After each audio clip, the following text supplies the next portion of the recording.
ভাইরে ভাই, সারাটা রাত কান্নাকাটি করে সকালবেলা দুঃখমাখা মুখ নিয়ে চলে গেলাম শুট করতে। আর প্রথম আমার মা জীবনে প্রথম শুট করলো। তো চলো গাইজ, আজকের ভিডিওটা প্রথম থেকে শুরু করা যাক। তো সকালবেলা আমি ভিখারির মতন সেজে গুজে চলে গেলাম স্টুডিওতে। আর গিয়েই দেখছি সপ্তদা দোকানে ঘুমাচ্ছে। সপ্তদাকে একটু সাজিয়েই দেখছি আমার ফোনটা নিয়ে এই যে হিরো মার্কা ছেলেটা দেখছি ভিডিও করছে। আচ্ছা ছাড়তো, আমাকে একটু টাচ আপ দিয়ে দে। যাই হোক, আমাকে একটু ভিখারি লাগছিল, তাই আমি ভাবলাম একটু টাচ আপ করে আমাকে ভালো লাগবে। কিন্তু শেষে দেখলাম আমাকে ভালোই লাগছে, নাকি আমার একটা আতাল। যাই হোক, সেই আতাল মাখা মুখটা নিয়ে বেরিয়ে পড়লাম কোথায় বলতো, শুট করতে। তা আবার আমার মা ফার্স্ট টাইম কোনো শুট করলো।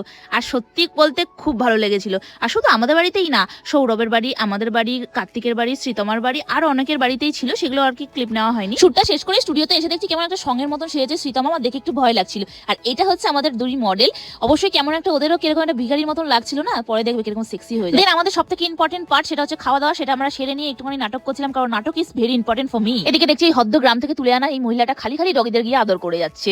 আমি কিন্তু ডগি খুব ভয় পাই, তাই আমি আমার নিজের ক্যালমাটাই দেখাতে ভালোবাসি। এদিকে শুটের দ্বিতীয় পার্টটা আবার শুট করা হচ্ছে। এদিকে ক্যামেরাকে কেন ধূপকাঠি দেখানো হচ্ছে সেটা তোমরা আসল ভিডিও দেখলেই বুঝতে পারবে। আর এদিকে আমাদের সৌরভ ভাই গলায় নাকি এক্সদের ঝুলিয়ে রেখেছে। এটা নিয়ে আমরা যে কত মজা করছি তার ঠিক ঠিকানা নেই। এবার তোমাদের একটা কথা বলি, আমাদের কিন্তু শুট করতে করতে অনেক কিছু পার্ট করতে হয়। যেরকম এখানে একটা পার্টের মধ্যে ছিল ভাত রান্না করা, আর এখানে কিন্তু শুট করতে গিয়ে ভাতও রান্না করে ফেলেছি। আমি না, আমাদের মডেল। এরা কি বক্তৃতা দেওয়া ছিল সেটা আমি জানি না। যাই হোক, শুটটা কমপ্লিট করে দেখছি সীতামা এত সুন্দর লাগছে। উফ, ওকে দুর্গা সেজে এত ভালো লাগছে। আর শিব ঠাকুরকে তো পুরো চুমু লাগছিল। সেই চুমু তো দিতে পারবো না, কারণ এটা একটা অন্য মডেল। তাই একটুখানি একটা শুট নেওয়ার ছিল, সেটা আমি নিয়ে ফেলেছি। উফ, আমি তো একদম পাগলি হয়ে গেছিলাম। দেখছি এখানে সীতামা একটা অ্যাটিটিউড মুখ মার্কা নিয়ে বসে আছে। তাই ওকে একটু অ্যাটিটিউড দেখি আমি একটু আলতা পরিয়ে দিলাম আর একটু মালা পরিয়ে দিলাম। দেখো কত লম্বা মেয়েটা। এদিকে আমি একটা অকম্বে ঢেকি, সেখানে আমি একটা ফেক পায়েস বানিয়েছিলাম। কি করে জানো? জল মিশিয়ে, দুধ মিশিয়ে আর আসল ভাত মিশিয়ে সেখানে একটা ফেক পায়েস তৈরি করেছিলাম।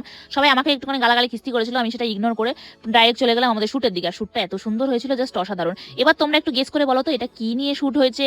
যারা এখনো দেখোনি তারা অবশ্যই আমার চ্যানেলে গিয়ে দেখে নাও। এইবার তোমরা দেখো ওই হদ্দ গ্রাম থেকে উঠে আসা যে মডেলটা, দেখো কিরকম সেক্সি হয়ে গেছে। ওহ, জাস্ট সুন্দর লাগছিল না, মানে ওর চোখের দিকে তাকালে আমি নিজে মেয়ে হয়েই প্রেমে পড়ে যাই।